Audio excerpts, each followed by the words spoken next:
Hola, esto es Real Biopolítica, sí. Han encontrado una moneda de plata del primer templo de Israel. Eso es del siglo VI. Ahora, me llama la atención porque sería de la parte final del primer rey, del primer templo. Aunque el primer templo se acaba en el 586, 587, así. Sí, es una moneda de plata. Sí, sí. Ya sabemos cómo eran las monedas de plata, de plata antes. Hemos hablado de los Black Silver. Ajá, hemos hablado de eso, de los silver, estas pedazos de plata, ¿no? Pero esta es una moneda de plata, ¿no? El primer templo es del año 800 y tanto, el reinado de Salomón, hasta el último rey de Judá, el último rey de Judá, eh, que sería del año 586, por ahí va, 586, 87. Después sigue el segundo templo, que es en el año 530 por ahí, o sea, 40 años después. Es la época persa de Darío. Así que si me dicen primer templo de la época persa, como que no cuadra, que hay una diferencia de 40 años.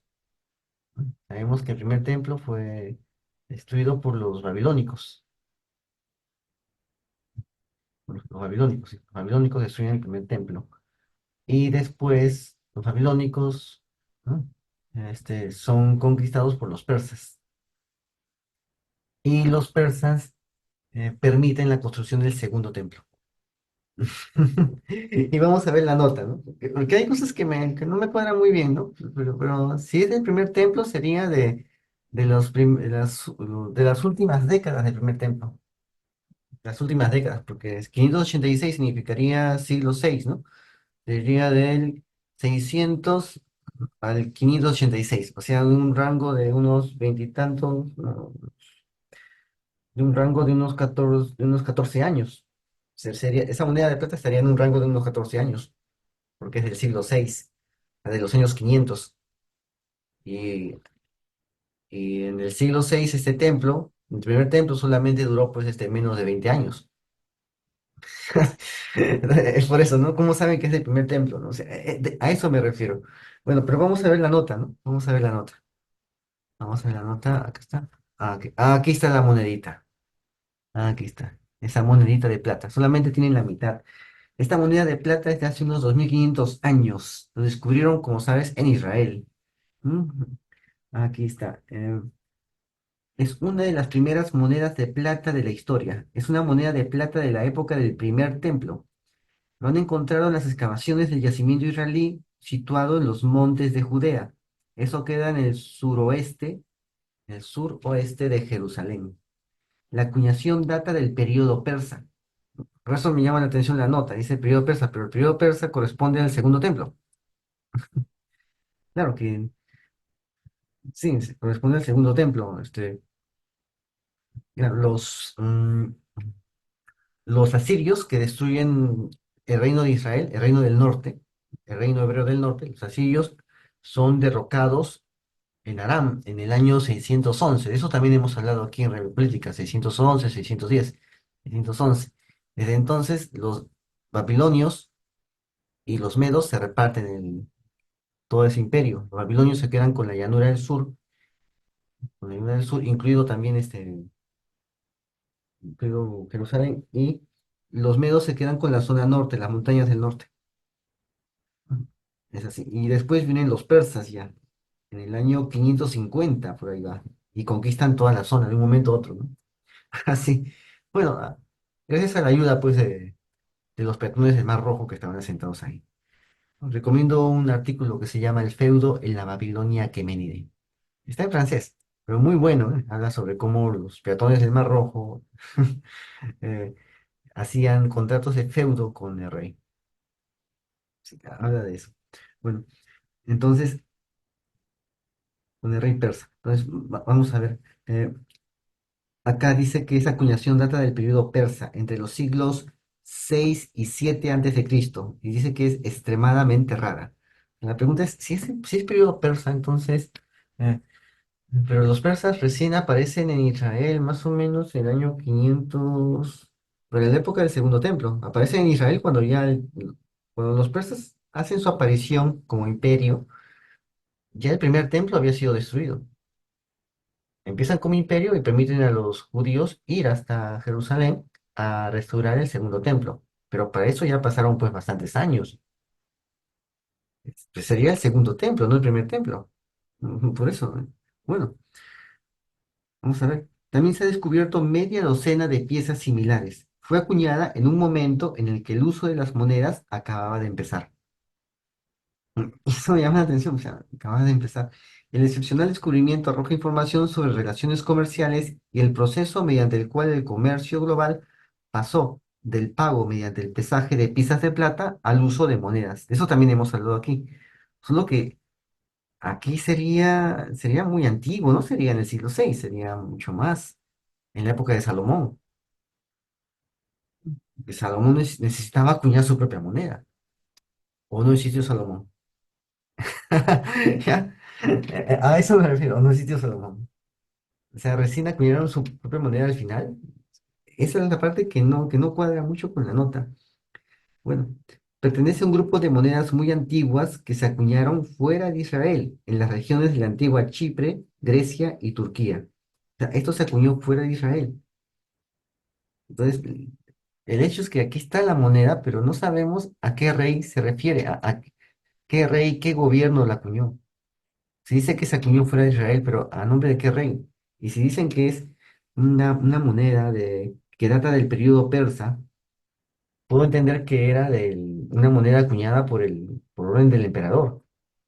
Pero si fue por orden del emperador persa, entonces no sería el primer templo, sino sería el segundo. A eso me refiero. La nota no arroja muchas especificaciones sobre esto. Bueno, los trabajos arqueológicos se marcaban en obras para la renovación de una carretera y encontraron un edificio del siglo VII antes de Cristo.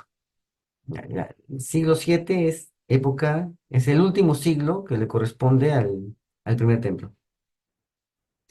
La moneda, sí, la moneda que tenía un sello cuadrado incrustado en una de las caras, la cual se rompió y se partió de forma intencionada. Ahí está. Eso es lo que encontraron. Se habría utilizado como peso para las operaciones comerciales de la época. Más tarde, técnicas más sofisticadas produjeron monedas con sellos sobresalientes en lugar de sellos hundidos, como lo que estás viendo acá. Ya,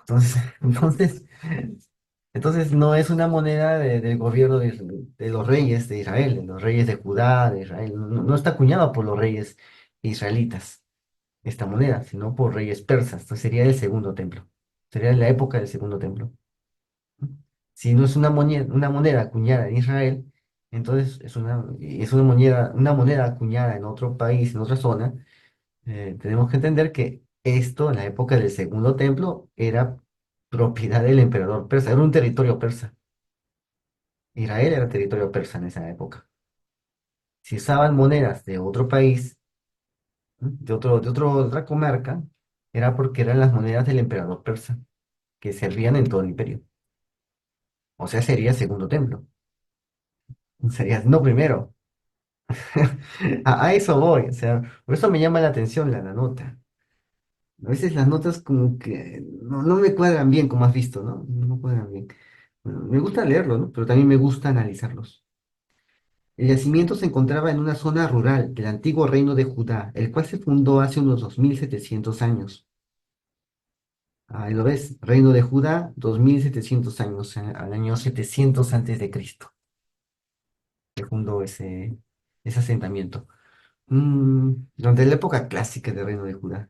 Lo más singular es una casa de 4 estancias de este periodo. Además de la moneda, se han sacado a la luz una punta de flecha y una pesa de piedra de unos 11 gramos. Aquí ves el yacimiento. Aquí. Yacimiento del siglo VII, Judea, Reino de Judá. Aquí es el yacimiento. Han encontrado la lanza, una punta de flecha. Acá ves la punta de flecha. O sea, había necesidad de defenderse o simplemente fueron atacados, ¿no? Aquí está la punta de flecha. Y aquí está la pesa, una pesita. No es exactamente como ese dibujito del kilo de los libros inicial, los libros de educación básica. Pero es una pesa, una pesita de. Aquí está. de piedra. Pesa unos 11 gramos. ¿No? La pesa de piedra en forma de cúpula se habría usado para pesar metales, especias u otros productos habituales. Tiene un antiguo sello, aquí. ¿Ves? El sello, el sellito. Ese sello dice, ese sello dice la palabra shekel en hebreo. Shekel. ¿No?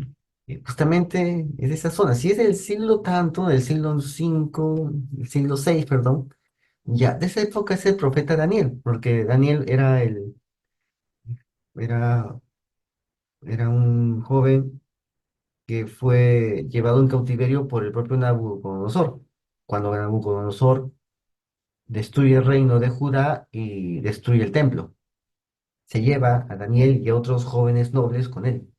Y los demás judíos, los campesinos, artesanos se quedan en el sitio. Se quedan ahí viviendo como si nada. Se lleva solamente la clase dirigente, Nabucodonosor, y a los hijos de los nobles. Entre esos estaría Daniel. Se lo lleva.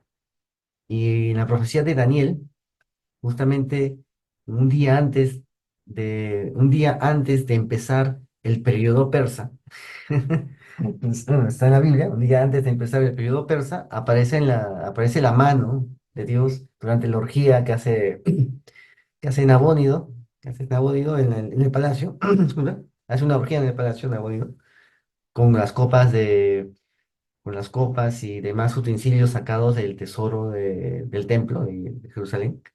Hace su orgía y en eso sale una mano de fuego y comienza a, a- a escribir en la pared. Una escritura pues de fuego, así fuerte, la escritura. Y comienza a escribir Shekel Manes Fares, que son mediciones de pesa. ¿No? Y Shekel escribe. Cuando escribe Shekel, escribe esta letra que estás viendo acá. Como los babilonios no sabían la escritura hebrea, no conocían la escritura hebrea, llamaron a Daniel, que era un hebreo, que había trabajado como burócrata para los reyes anteriores. Y parecía que había caído en el olvido. Entonces lo llamaron y él le dice a Nabónido, ¿no? Menel Shekel Manes Fares, ¿no? Ha sido pesado y ha sido hallado falto. Y aquí justamente esta palabrita que ves acá, este dibujito, significa shekel, y es justamente lo que esa mano, la mano de Dios, dibuja en el palacio de Nabónido durante la orgía hecha con las copas de los saqueados en Jerusalén, las copas sagradas del templo. Así lo dibuja. Esto es lo que había escrito acá, shekel. Esto es lo que estaba escrito en el palacio de Nabónido, ese día, que fue el último día de reinado de Nabónido. Y a partir del cual ya empieza la era persa. Ya, ya empieza la era persa, recién ahí, no antes. Pero justamente esa es la palabra shekel. O sea, era una palabra muy conocida para los hebreos, porque significaba sus pesos, su sistema de medidas. Pero el hecho es que también el shekel se usaba en Babilonia. La pregunta es por qué no conocían de esto. Quizás porque no sabían cómo se traducía shekel en hebreo los babilonios. Solamente sabían escribirlo en cuneiforme, la palabra shekel, pero no sabían escribirlo en hebreo. Así que Rey entendió muy bien cuando David le dijo shekel, ¿no? Esa es la forma como los hebreos tienen de escribir shekel. Ahí ya recién entendió. Mm. La pieza de piedra en forma de cúpula se había usado entonces para pesar los metales, especias y otros productos habituales. Entonces aquí dice shekel en hebreo, ¿no? En hebreo, ¿no? Y un trazo que lo representa. Aquí. El peso era estándar para la región del reino de Judá, lo que demuestra que las mercancías se pesaban cuidadosamente en los mercados. Aquí, ¿no? Las pequeñas monedas son una fuente crucial de información en la arqueología. A través de un objeto diminuto es posible rastrear los procesos de pensamiento humano y observar que nuestros hábitos económicos se han mantenido prácticamente intactos durante miles de años. Solo ha cambiado la tecnología. Eso es cierto, solamente ha cambiado la tecnología, pero todo sigue igual. ¿No? Entonces, acá tienes este peso de piedra. shekel, ¿no? Escucha la palabra, shekel. Shekel significa ciclo, cicla, sickle, sickle, ciclo. ¿Ves? Shekel, sickle, ciclo. Un ciclo con S, no con C, sino con S, ciclo. Es una casa de la época del primer templo en las colinas de Judea. O sea, el peso de piedra lo han encontrado en una casa, pero es de la época del primer templo, en las colinas de Judea. Entonces, me dicen eso, este peso han encontrado ahí, y también la moneda de plata, pero que es del primer templo. O sea, parece que han asociado el hecho de que han encontrado esta pesa del primer templo con la moneda de plata. Entonces, han hecho una inferencia y han dicho, si también la moneda de plata aparece también junto con esta pesita, entonces la moneda de plata también sería del primer templo. Pero te dicen que es de la época persa que corresponde al segundo templo. O sea, hay eso, esa contradicción, ¿no? Se han hecho una inferencia porque han encontrado esto que es el primer templo, esta pesita que es del primer templo, de la época del primer templo, en una aldea de la época del primer templo, y lo han encontrado en esa zona, ¿no? Entonces han inferido que también la moneda es del primer templo. Han hecho una inferencia, ¿no? Pero quizás no sea así, quizás no sea así. Quizás esa moneda sea del segundo templo. Y esta aldea prosiguió, esta aldea prosiguió aún después de la destrucción de Jerusalén por los babilonios. Porque como te he explicado, los babilonios no se llevaron a todo el mundo, dejaron a los campesinos. Entre ellos es muy probable los campesinos de esta aldea. Los campesinos de esta aldea. Los dejaron ahí, no los molestaron. Solamente se llevaron a la clase dirigente. Eso hicieron los babilonios, la clase dirigente. Y los campesinos siguieron acá viviendo como si nada.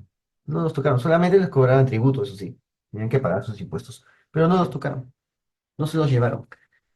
Así que es probable que esta aldea, que es el primer templo, seguía activa durante el segundo templo. Por eso se encuentra una pesa del primer templo, esa pesita, y también se encuentra, ¿no? Esta pesita del primer templo, esta flecha que indica algo de disturbios en esa zona. Bueno, es lógico, ¿no? Se destruyeron el primer templo y ya no había seguridad, ya no había nada de eso. Había que defenderse como se podía, ¿no? En esa zona ya había que defenderse como se podía. Esto era era una tierra neutral con el imperio egipcio. Era una especie de tierra de nadie. Una vez que los babilonios tomaron el control de aquí, se llevaron la clase dirigente y la tierra iban solamente a cobrar tributo, ¿no? Si es que se podía cobrar tributo, ¿no? Y si salía rentable cobrarles tributo. Y lo dejaron ahí. Entonces, cuando vienen los persas, esta aldea sigue en vigencia, ¿no? Solamente que como estaba en la zona de frontera, de hecho que la vida era algo tumultuosa. O sea, esperar a que un policía babilónico venga a ayudarte es un poco difícil en esta zona durante la época de Nabucodonosor, porque está en los extremos del imperio. Es la zona fronteriza con el imperio egipcio. Israel es fronterizo con el imperio egipcio. O sea, esperar a que vengan a ayudar y todo eso, cuando habían destruido todo el primer templo, todas las zonas administrativas las habían destruido, las murallas las habían destruido, ya no había cómo defenderse tras una muralla. Es posible que a a eso se refiera esta flechita de metal, que no está hecho pues para cazar animales, sino para matar gente, matar personas. Para eso está hecha esta flecha, ¿no? No es una flecha de cacería y eso, ¿no? Entonces, acá tenemos pesa del primer templo, una flecha que indica que hubo bastantes disturbios, bastante inseguridad en esa zona, y esta moneda que indica que aún cuando, cuando ya no asistían los babilonios habían sido derrocados por los persas, esa aldea seguía comerciando y le convenía más partir estas monedas usando estas pesitas para seguir en el modo habitual, que son los Habscyber, lo cual hemos hablado acá, ¿no? Convertir estas monedas en Habscyber, o sea, pedazos de plata, ¿no? Más valía esta moneda como pedazo de plata que la moneda entera. Y ya sabemos que el peso era en base al ciclo. Se pesaba en base al ciclo, que es el shekel. O sea, esta moneda es del segundo templo, o sí, del segundo, de la época persa, de la época persa. Claro, porque esta aldea siguió existiendo durante la época persa. No fue tocada por los babilonios y siguió existiendo. Eso es lo que quiere decir la nota. Eso es lo que le entiendo de la nota, ¿no? Solamente que hay cosas que hay que explicar mejor, ¿no? Así que suscríbete, comenta y comparte, hazlo viral y no te olvides. La verdad está a la vista. Saludos.